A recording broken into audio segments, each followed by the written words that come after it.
मुख्यमंत्री जी उत्तराखंड के हैं, हम तो चाहते हैं इन्हें उत्तराखंड भेज दिया जाए। अखिलेश यादव ने मुख्यमंत्री योगी आदित्यनाथ को बताया घुसपैठिया, तो वहीं आजम खान को मिली वायु श्रेणी की सुरक्षा सरकार फिर से वापस ले सकती है। इस वीडियो में हम इसी पर करेंगे बात। नमस्कार, 4 PM पर आप सभी का स्वागत है। दोस्तों, उत्तर प्रदेश में विधानसभा चुनाव भले ही 2027 में होने हैं, लेकिन सियासी तापमान अभी से ही चढ़ने लगा है। सत्ता की कुर्सी तक पहुंचने की होड़ में नेता एक दूसरे पर तीखे हमले करने से नहीं चूक रहे हैं।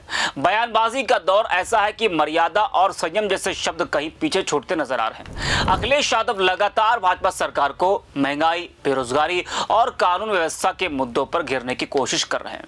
वर्तमान सियासी माहौल में जिस नेता के मुंह में जो आ रहा है वो बोल रहा है। जी हां, सपा अध्यक्ष अखिलेश यादव ने मुख्यमंत्री योगी आदित्यनाथ को लेकर एक ऐसा बयान दिया है जिससे उत्तर प्रदेश की सियासत गर्मा गई है। अखिलेश यादव ने मुख्यमंत्री योगी आदित्यनाथ को घुसपैठिया बताया। मीडिया से बात करते हुए अखिलेश यादव ने दावा किया कि जो लोग पलायन के आंकड़े दे रहे हैं, हमारे उत्तर प्रदेश में भी घुसपैठिए हैं। मुख्यमंत्री उत्तराखंड से हैं, हम चाहते हैं कि उन्हें उत्तराखंड भेजा जाए।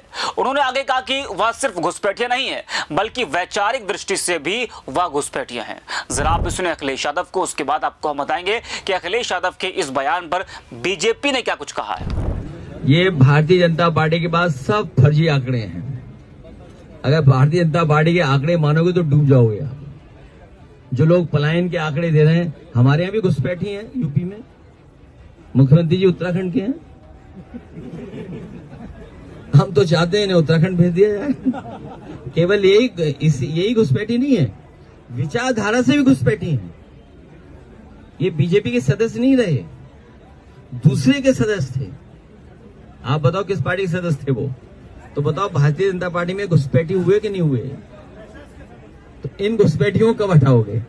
तो सुना आपने अखिलेश यादव का यह बयान केंद्रीय गृह मंत्री अमित शाह की ओर से कुछ राजनीतिक दलों पर घुसपैठियों को वोट बैंक के रूप में इस्तेमाल करने का आरोप लगाने के बाद आया है। अमित शाह ने घुसपैठ, जनसांख्यिकी बदलाव और लोकतंत्र पर बोलते हुए कहा था कि गुजरात और राजस्थान की सीमाओं पर घुसपैठ की सूचना क्यों नहीं मिलती है। वहीं अखिलेश यादव के बयान पर भाजपा प्रवक्ता राकेश त्रिपाठी ने कहा कि अखिलेश की छवि मस्खरे की बन गई है। अखिलेश यादव ने क्या संविधान नहीं पढ़ा, संघीय ढांचे को नहीं समझते हैं? जरा आप भी सुनिए बीजेपी प्रवक्ता को। जिसने सैफई को ही पूरा उत्तर प्रदेश समझ लिया हो, उसकी समझदारी के बारे में क्या कहें?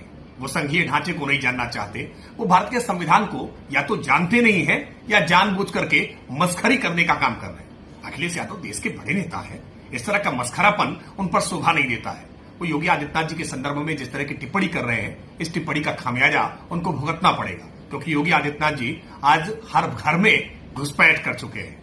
और घर में घुसपैठ की है पक्का आवास दिला करके, थाली में राशन पहुंचा करके, आज सुरक्षा का एहसास दिला करके, आयुष्मान का कार्ड पहुंचा करके, सरकारी योजनाओं से सबको जोड़कर उनका जीवन स्तर ऊंचा करने से आज वो सबके दिल तक घुसपैठ कर चुके हैं। अब ये अखिलेश यादव जी को बहुत नागवार गुजर रहा है। तो सुना आपने अखिलेश यादव के इस बयान पर इस वक्त बवाल मचा हुआ है। वही अब बढ़ते हैं अपनी अगली खबर पर। अगली खबर है सपा नेता आजम खान की, जो इस वक्त सुर्खियों में है।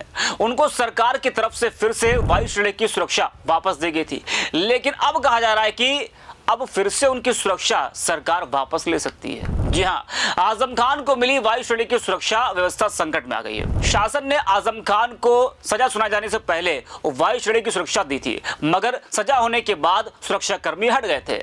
अब रिहा होने के बाद वायु श्रेणी की सुरक्षा वापस दे दी गई है। सजायाफ्ता होने की स्थिति में इनकी सुरक्षा व्यवस्था को लेकर शासन स्तर पर नए सिरे से मंथन शुरू हो गया है। इसे लेकर जिला स्तर पर भी पुलिस सतर्क हो गई है। खुफिया विभाग से भी रिपोर्ट मांगी गई है। सूत्रों की माने तो शासन अब नए सिरे से इस पर मंथन कर रहा है कि आजम खान को वायु श्रेणी की सुरक्षा व्यवस्था देना उचित है या फिर नहीं।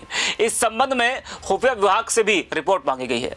आजम खान को प्रदान की गई वायु श्रेणी की सुरक्षा व्यवस्था पर संकट आ सकता है। तो इस वीडियो में इतना ही। आप देखते रहिए 4 PM।